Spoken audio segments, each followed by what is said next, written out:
तो चलिए आज हम शिक्षा के समान उद्देश्य के अंतर्गत 10वां पॉइंट जिसका नाम है अनुकूल अथवा समायोजन, एम ऑफ एडजस्टमेंट के बारे में हम अध्ययन करेंगे। उसके उद्देश्य को समझेंगे कि आखिर क्यों एक शिक्षक को इस उद्देश्य का अध्ययन कराया जाना चाहिए कि बालक वातावरण के साथ विषम परिस्थितियों में अपने आप को समायोजित कर सके। इसका उद्देश्य क्या है? इसका उद्देश्य निम्नलिखित है अथवा महत्व निम्नलिखित है। पहला, इसके द्वारा शिक्षा जो होती है वह बालक को वातावरणों के विषय में ज्ञान करा देती है कि किस जगह का स्थान काल परिस्थिति के अनुसार क्या है उसके बारे में ज्ञान कराती है। दूसरा है, यह बौद्धिक विकास तो करती ही है, साथ साथ उसका सदुपयोग करने पर भी बल देती है, जिससे कि वह विषम परिस्थितियों में समायोजन कर सकने में सक्षम हो पाता है। तीसरा है, व्यक्ति को व्यवहारिक ज्ञान भी प्रदान किया जाता है। और चौथा है, बालक को सामाजिक वातावरण के अनुकूल बनाने का इसमें ज्ञान कराया जाता है। पांचवा, आवश्यकता अनुसार वातावरण में संशोधन मॉडिफिकेशन भी कर सकता है। अगला है छठा, बालक को विद्यालय वातावरण हो या प्राकृतिक वातावरण हो या सामाजिक वातावरण हो, उससे यह समायोजन कर सकने में सहायक हो जाता है। इस प्रकार से हम देखते हैं कि बालक वातावरण के कारण एवं उसके परिणामों को जान जाता है, अतः वह स्वयं नवीन प्रयोगों के आधार पर वह वातावरण में परिवर्तन कर लेता है। इस प्रकार से इस उद्देश्य की पढ़ाई बालक को अवश्य कराया जाना चाहिए। अब अगला है पॉइंट है आत्मा भी व्यक्ति का उद्देश्य। 11वां पॉइंट है एम ऑफ सेल्फ एक्सप्रेशन। हम जानते हैं कि शिक्षा द्वारा बालक को जब लिपियों का ज्ञान कराया जाता है तब बालक को अपने विचारों को अभिव्यक्त कर पाता है और वह व्यक्ति को सर्वांगीण विकास करा करके उसकी जो आदत है, प्रवृत्ति को उसको अधिक विकसित किया जाता है, जिससे बालक अपनी योग्यता का यथा प्रदर्शन कर पाता है। शिक्षा ही वह माध्यम है जिसके द्वारा आदर्श प्रदर्शन संभव हो पाता है। अतः शिक्षा द्वारा बालक का स्वाभाविक रूप से विकास होना चाहिए, साथ ही उसकी जिज्ञासा हो या उसका आत्मगौरव हो, इसको प्रमुख स्थान दिया जाना चाहिए।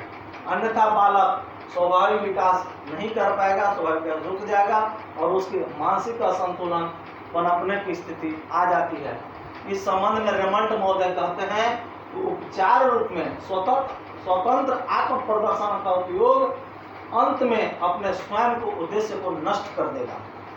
इस प्रकार से यह उद्देश्य समाज के हित में नहीं है, इसलिए इसका अध्ययन शिक्षक द्वारा यदि कराया जाता है तो बालक में असामाजिकता का विकास होगा और यह अहितकर्षित होगा। इस प्रकार से इसका अध्ययन कराना उचित नहीं है। अब अगला है 12वां आत्मानुभूति का उद्देश्य, एम ऑफ सेल्फ रियलाइजेशन।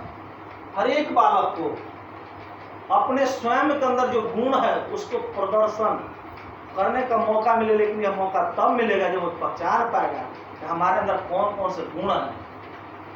इन गुणों का पता लगाने को ही हम आत्मानुभूति कहते हैं, जो शिक्षा के द्वारा ही संभव हो पाता है।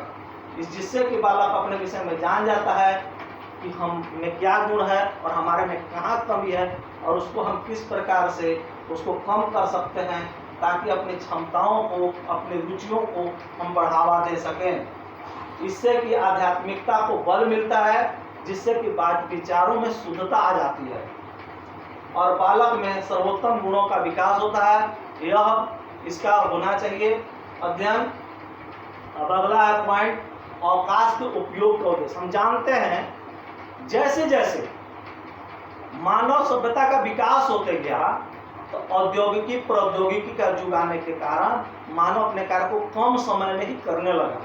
जब कम समय में करने लगा तब उसकी इस कारण जो है उसको समय का, खाली समय का सदुपयोग करने की जरूरत पड़ गया। अगर वो खाली समय का सदुपयोग नहीं करेगा तो समाज के लिए अहितकर होगा। इसलिए मानव को जब औद्योगिकी प्रौद्योगिकी मदद कर रही है तो उसको समय का, अवकाश का सदुपयोग कराना भी शिक्षा का महत्वपूर्ण उद्देश्य है।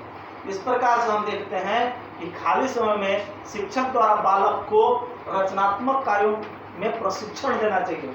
शिक्षक क्या कर सकता है, उनकी जो रुचि है उनको संगीत में लगा सकता है, कला में लगा सकता है, चित्रकला में लगा सकता है, नृत्य कला आदि की ओर मोड़ने देना चाहिए। अगर इस प्रकार से उपयोग करता है तो खाली समय का सदुपयोग होगा और फितूरबाजी, दिमाग जो उसका दौड़ता है इधर उधर, वह नहीं दौड़ेगा और समाज के लिए हितकर होगा। आज के लिए इतना ही।